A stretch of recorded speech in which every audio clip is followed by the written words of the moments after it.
we can't be buying pennies anymore. We can't be spending money on pennies anymore. You know how much a penny costs? A penny, I learned this yesterday, a penny costs 2 pennies. Costs 2 cents to make a cent. That makes no sense. Donald Trump, yesterday on his way back from the Super Bowl. This is what I love about Donald Trump. Donald Trump woke up in the morning. He was at Mar-a-Lago. He went out, he played golf with Tiger Woods. Because if you're going to play golf with someone, you might as well play with Tiger Woods.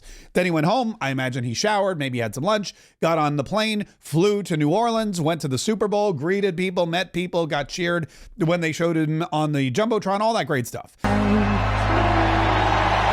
Then afterward, Donald Trump was like, all right, I got to get back to Washington, D.C. So he went back to the airport, got on the plane. And while he was on the plane, he decided, I'm getting rid of pennies.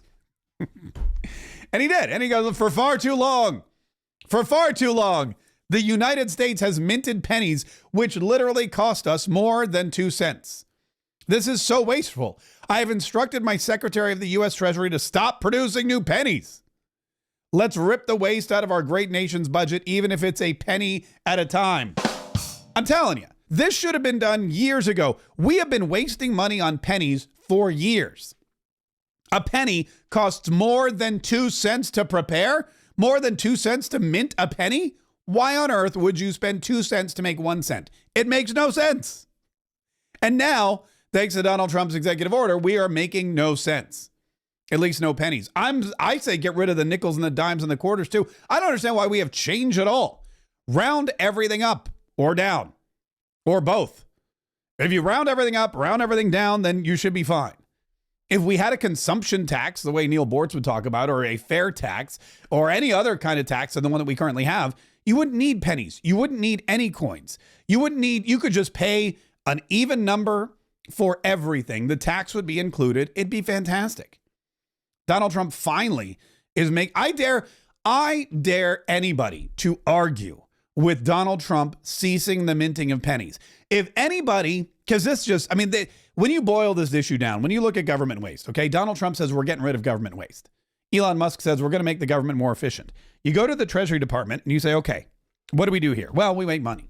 Okay, good. What kind of money do you make? Well, we make dollar bills. Okay. We make $100 bills. Those are good. What else do you make? We make pennies. Okay, great. What's a penny worth? Oh, it's worth about a penny. Okay. And how much does it cost to make a penny? Oh, it costs us more than 2 pennies. I mean, number one, right there. Think about how many pennies we're going to save not making pennies. If anybody disagrees with this, they are on the wrong side, not just of history, but of common sense. I got a million of these, by the way. These puns are going to be, these puns are going to be forever. But it makes no sense. This is clearly not commonsensical at all.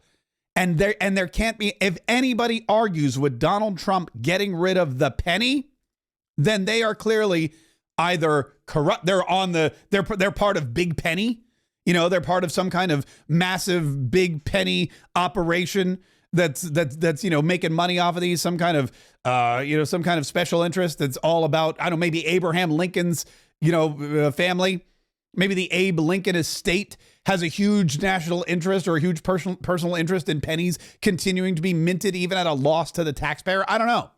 CNN did a report. I don't think even CNN was arguing with the fact that Donald Trump was going to save us money by not making any more money in the form of pennies. Really, the latest in what we've seen has been a rapid fire effort by the Trump administration to try and find areas to cut funding, to cut money. And this is one that the president now says he argues is one that he wants to target. Now, this was not, I want to note, not something that the president talked about throughout his time on the campaign trail. But we do know that Elon Musk, who's running, the Department of Government Efficiency, they had actually brought this up last month in a post on X highlighting the cost to produce pennies. So all of this kind of tied to that broader effort of them trying to find waste, abuse, and fraud in the government. And now the president is saying this is one area that he wants to move forward with. John? Right. Elena Treen, I did not know that pennies cost more than 3 cents to make, but likewise.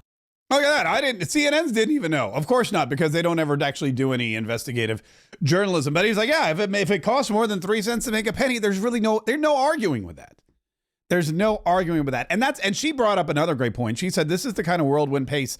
Donald Trump works at a whirlwind pace. He never stops. He never takes a day off. You don't know when he's going to do something. He's on the plane. He's flying back from the Super Bowl. You think maybe he'll take a nap or kick back or, talk to his kids, whatever. He's getting rid of pennies. He's on the plane back. He goes to the Super Bowl. He cheers on the Chiefs. They lose in, glorious fashion. He gets back on the plane and goes, what's next? Let's get rid of pennies. And he does. And Caitlin Collins was on, it was a Seth Meyers show. I don't know. It's one of those shows that nobody watches, but I see clips from all the time. And she was talking about how Donald Trump is tough to keep up with. The media, the press, they don't even have time to eat. So you're doing this every day. You're in D.C. Yes. The pace of the Trump administration seems to be moving pretty quickly. How are you holding up? It is insane. And I think everyone is kind of like readjusting and re-remembering what it was like 4 years ago, 4 years ago. I remember when Biden first took office in January, the New York Times wrote the story about how quiet the weekends were because for reporters, every weekend had just been like it was like a 7-day work week. And now we're back to that basically where it's just essentially nonstop every day. You kind of wake up like not knowing what you're going to be doing, what the schedule is. I was walking to get breakfast one day this week. I was like, okay, I'm going to have a nice little breakfast before I go to work. And halfway there, they're like, Trump's doing a press conference in an hour. And I physically ran back home so I could change and get ready. Look, by the way, you don't have to say re-remember. You can just say remember. Re-remember. It's just remember. It's not re-remember. You're just remembering the one time. But she brings up an interesting point that Donald Trump's working 7 hours a day, and so does the media then. They had so many long weekends during the last 4 years. They had so many long weekends. They don't even remember what it's like to follow and to cover a president that works round the clock for the United States of America and for the people. And she had to skip breakfast and she had to run back to her apartment and then run to the White House for a press conference. I imagine there's going to be a lot of media people getting into really good shape. This is really going to, by the next 4 years, you're going to have a media that is probably in the best shape of their lives. They're going to be fit. They're going to be slender. They're going to be cutting out meals. They're going to be, They're going to be skipping lunches. They're going to have to be. You're going to need stamina if you're going to be in the media for the next 4 years. And I think that that's something that they should really be thankful to Donald Trump for. Thank you, Donald Trump. You want to talk about making America healthy again? Let's start with the White House press corps. And apparently that's exactly what's happening. If you enjoyed even a second of this video, do both of us a favor. Make sure you like, make sure you subscribe, make sure you set those notifications because as we just said, Donald Trump is nonstop. You never know when news is going to break. You never know when he's going to do something worthwhile. You never know when we're going to pop up with new information for you. So make sure you like, subscribe, and set those notifications because we're going to be bringing you news 24/7 for at least the next 4 years. And we don't want you to miss any of it. Do it now.